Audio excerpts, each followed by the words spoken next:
Hello everyone, আসসালামু আলাইকুম। Welcome back to my another mini blog. আজকে আমি আপনাদের সাথে একটা হ্যাপি ব্লগ শেয়ার করব।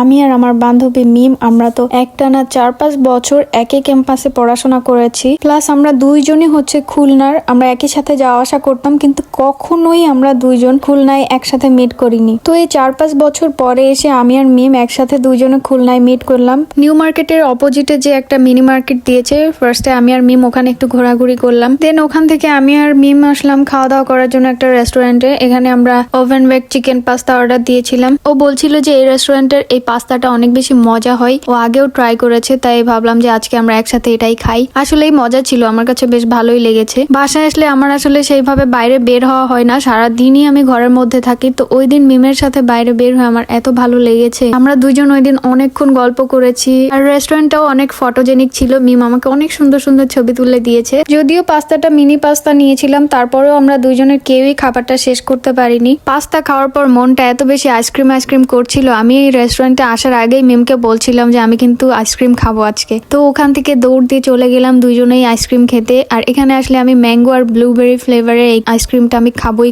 আমার অনেক পছন্দ। তো এইভাবে ঘোরাঘুরি খাওয়া দাওয়া করতে করতে সন্ধ্যা নেমে এলো। তারপর মিমকে টাটা বাই বাই দিয়ে আর একটা থ্যাঙ্কস দিয়ে আসলাম, কারণ আমাকে অনেক ভালো একটা দিন ও উপহার দিয়েছে। অনেক ধন্যবাদ মিমকে। তো এই ছিল আমার আজকের হ্যাপি ব্লগ। সবাই ভালো থাকবেন, সুস্থ থাকবেন। আল্লাহ হাফিজ।